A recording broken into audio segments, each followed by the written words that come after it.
Regarding Chapter 1, I'm here to talk about the period preceding the onset of the consultations. We have a list of items that we're going to talk about. Starting with December 2010, there was an announcement of the creation of a national panel on elementary and secondary education and the FNAC's position on that. In November 2011, there was an independent report made by the First Nation Education Council, the Anishinaabe Nation, and the Federation of Saskatchewan Indian Nations. In December 2011, a report by the Standing Senate Committee on Aboriginal Peoples was released. And in February 2012, a report from the expert panel was released. In July 2012, the AFN held their annual General Assembly. In October 2012, there was a motion by the AFN for a special meeting on education and a meeting with Minister Duncan and why the FNAC insists on minimum conditions as a part of any negotiations. On December 2012, the AFN passed a resolution. We're going to start with the events on December 9th, 2010, and with the announcement of the creation of a national panel on elementary and secondary education. This announcement was made jointly by Indian Affairs, now known as Aboriginal Affairs, and the AFN National Chief. The AFN chiefs, including the Chiefs Committee on Education, were not advised before this announcement was made. And the mandate specifies that this panel must examine all possible options to improve education, including the option of federal legislation. All right, the position on the FNAC's, on the national panel. The FNAC chiefs decided not to participate on the panel, primarily because numerous reports already existed. And also there was a refusal to consider non-negotiable conditions in the panel's terms of reference. And these were the two primary reasons. However, the chiefs did mandate the FNAC to produce an independent report reflecting the many existing reports in cooperation with the Anishinaabe Nation and the Federation of Saskatchewan Indian Nations. On November 2011, the FNAC, NAN, and the First Nation Federation of Saskatchewan Indian Nations released their report. The first chapter of this report explains in detail why the independent report was required. The policy statement of First Nation control over First Nation education is presented as the desired policy, as the policy to follow in First Nation education. The second chapter of this report addresses adequate funding of schools, post-secondary education, infrastructure, and recognition of existing regional organizations, and includes 7 recommendations. The third chapter concerns legal competency. It stresses the importance of policies, laws, and practices being evaluated by international standards, specifically the United Nations Declarations on the Rights of Indigenous Peoples, and also the importance of affirming and respecting Aboriginal and treaty rights. This chapter includes 13 recommendations. And the appendix of this report presents a chronology of the developments that have occurred since contact with newcomers. It includes a reference to the many reports that have been issued but never followed up by successive federal governments.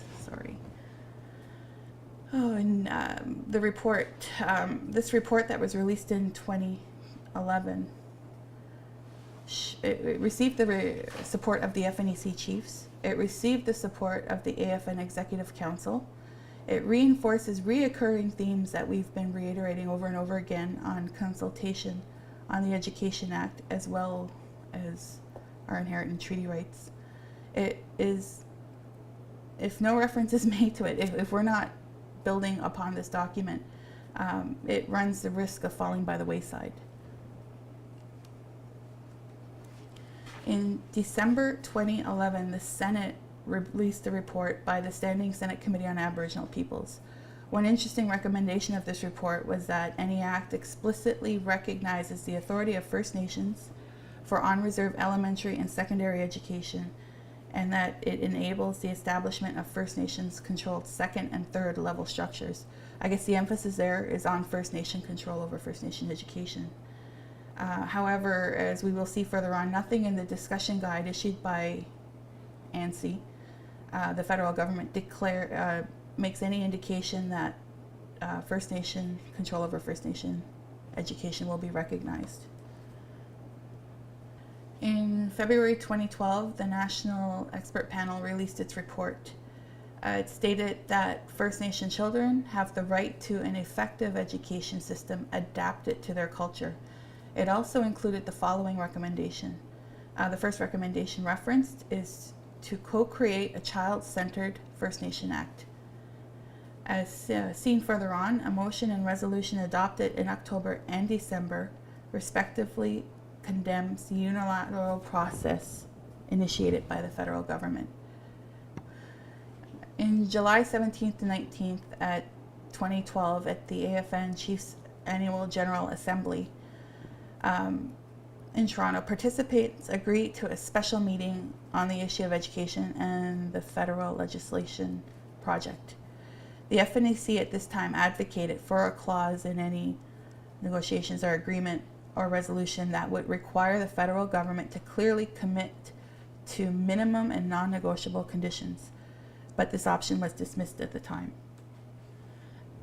In October 1st to 3rd in 2012, the AFN held a special assembly on education. This was held in Ottawa. The Chiefs at this time passed a motion by a majority of votes to reject the federal proposal for establishing a First Nation Education Act in 2014 or by 2014. At this time, it was decided to request a meeting with Minister Duncan at that time, Minister of Indian Affairs.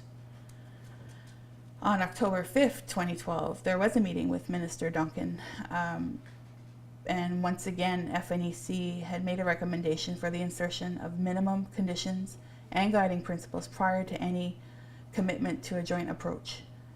The meeting on October 5th with Minister Duncan, they received a day's notice, therefore a lot of them weren't able to attend.